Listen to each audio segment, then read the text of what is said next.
তো বন্ধুরা, আমি আজকে আমার ব্লগ নিয়ে চলে এসেছি 7:30 বাজে। অফিস যাব, তার আগে একটা ছোটোখাটো ব্লগ তোমাদের সাথে শেয়ার করতে চাই।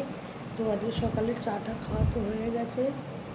তো এরকম কী দিয়ে চা খেয়েছি তারও দেখাচ্ছি। ওটা দিয়ে চা খেয়েছি। তো এই দেখো রান্নাবান্নার তৈয়ারি চলছে। আমার ওই ড্রয়ারটা খারাপ হয়ে গেছে ওটা। তো যেহেতু অফিস করি তাই সবসময় ব্লগ করতে পারি না, কারণ অফিস থেকে ক্লান্ত হয়ে যায়, এসে আর ব্লগ করা হয় না। তো আজকে আমাদের রান্না হবে পুঁই শাক আর ঝিঙে পোস্ত আর রাজমা। যেহেতু আজকে নিরামিষ রান্নাই হবে। আমগুলোর অবস্থাটা তো বুঝতে পারছি না, আমগুলো কেমন করেছে অবস্থা দেখাচ্ছি। তেল দিলে মনে হয় ঠিক।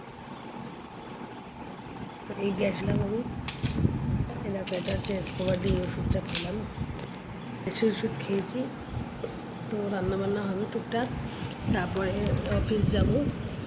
আজকে একটু টায়ার্ড লাগছে, মানে খুব ঘুম পাচ্ছে। শনিবার না, মানে উইকেন্ড আসছে না, সারাদিনে ক্লান্তিটা মানে এখন ইয়ে হচ্ছে। তো চলো সাথে থেকো, কী কী রান্না হয় তোমাদের সাথে একটু শেয়ার করবো। তো চলো ভাই, এখনকার জন্য তো রান্নাটা কী কী হয় শেয়ার করবো। তোমরা আমার পাশে থেকো প্লিজ, আর আমাকে সাপোর্ট করো।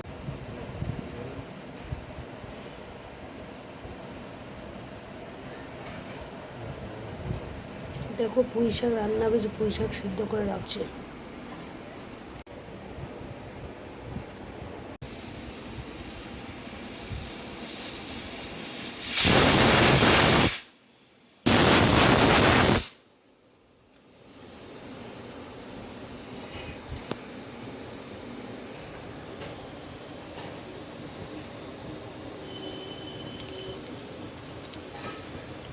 এই তরকারিটা কি ধোয়া?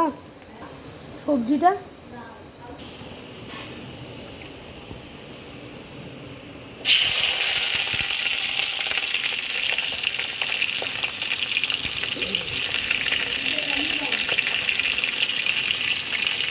এর মধ্যে কি ভাজারটা রাখুনি তো?